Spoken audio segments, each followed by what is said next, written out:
Bienvenue donc ici à Dijon, si vous venez de nous rejoindre sur cette page Facebook JBC Organisation pour ce salon Cité 21, 17e salon Cité 21.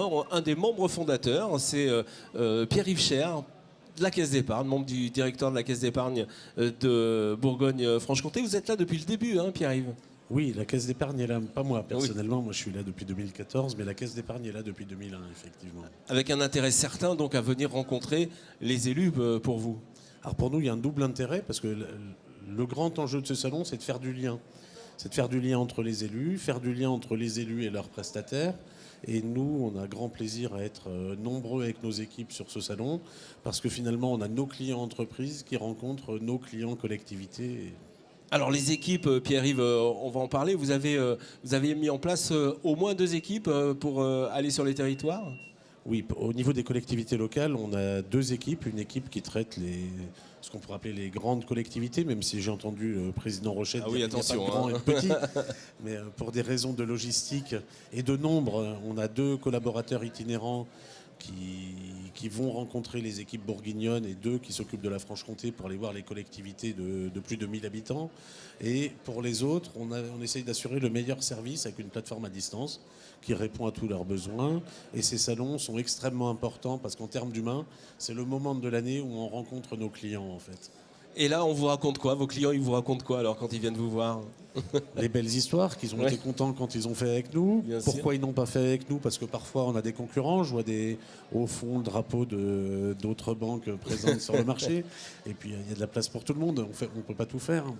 Mais ils nous parlent aussi de leurs projets, ils nous parlent aussi de leurs conditions. Et puis je crois que c'est important d'écouter et d'être proche de ces missions qui sont souvent un sacerdoce quand la collectivité est petite, parce qu'il n'y a pas d'équipe et beaucoup de travail tombe sur l'équipe élue en fait. Ouais, mais vous avez un métier remarquable parce que vous allez rencontrer les élus, vous allez rencontrer les gens dans les communes et on vous raconte énormément de choses parce que le projet part aussi de l'humain au départ. Hein. Le projet part de l'humain et quelque part un élu c'est quelqu'un qui a une idée de la notion de vivre ensemble sur un territoire, qu'il partage avec une équipe, il se fait élire avec une équipe, et qui ensuite essaye de le mettre en œuvre. Et puis quand il arrive aux manettes, s'il n'est pas réélu, il découvre un certain nombre de situations, d'obligations, de contraintes, et notre travail consiste à l'éclairer, à lui dire ce qui est possible et ce qui ne l'est pas financièrement, parce que nous n'avons pas vocation à traiter les autres paramètres, on est conseiller financier, donc on leur donne un maximum d'informations, mais c'est de les orienter et surtout de permettre, avec notre ingénierie, un maximum de projets de pouvoir quand même se réaliser. Alors, conseiller financier, ça veut dire que vous établissez un diagnostic avant d'élaborer le vrai projet? On met à disposition de tous les nouveaux élus, et c'est quelque chose de très apprécié, je crois, toute une batterie d'indicateurs de gestion de leur entité et une batterie d'indicateurs comparatifs avec des communes de même taille, avec des communes.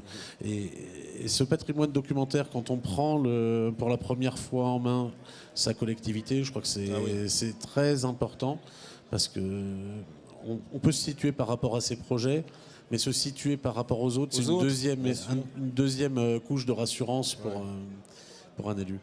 Vous avez un magnifique stand, hein, il est super bien situé au début du salon. Quelques nouveaux services, vous allez présenter quelques nouveaux services sur votre stand? Ou vous asseyez sur votre compétence? On n'est jamais assis, parce que si on est assis, on ne fait pas d'affaires. Et j'ai le plaisir de voir quelques collaborateurs debout dans l'auditoire. Oui. Ça me fait très plaisir. Bien joué. Non. C'est pas le lieu pour présenter des choses techniques. Nous, ce qu'on veut surtout, c'est du contact. C'est du contact. On va peut-être parler d'un sujet pour reprendre un rendez-vous ensuite. Mais l'important, c'est surtout de tisser ce contact, de mettre des visages sur des noms. Parce que quand pendant une année, on échange par mail, par téléphone, le visage sur le nom et la poignée de main, c'est des choses qui sont extrêmement importantes.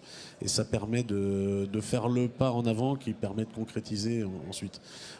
On n'est pas... La banque, ce ne sont pas des objets démonstratifs. Il y a de très beaux stands sur le salon oui, bien sûr. avec des prestations physiques. Nous, on n'est pas en prestations physiques. Ouais. Donc, Mais en tout cas, on met justement un visage sur un nom et ça, c'est plutôt remarquable. C'est votre souhait en fait. Et vous et votre équipe aussi, alors ils sont heureux de rencontrer leurs clients? mais ils le demandent, ils Ils le l'attendent. demandent, ouais. Et on n'a honnêtement aucune difficulté à faire venir nos conseillers sur ces salons. Ce sont de très beaux moments pour eux. Puis on essaye d'y mettre un petit peu de convivialité. On est moins performant que certains métiers, je pense à Ouais, il y nos en a, voisins il y en a. derrière. Ouais. Mais on essaye quand même d'apporter une couche de convivialité qui permet de partager un bon moment avec nos clients. Voilà, venez partager un bon moment sur le stand de la Caisse d'épargne et soyez curieux, venez rencontrer les conseillers, vous verrez, vous aurez forcément des bonnes réponses à nos interrogations, en tout cas pour les élus. Merci beaucoup d'être venu sur le plateau. Voilà, on va se retrouver dans quelques instants évidemment avec d'autres interviews. N'hésitez pas à relayer, voilà, à partager. Voilà, bye bye, à tout à l'heure.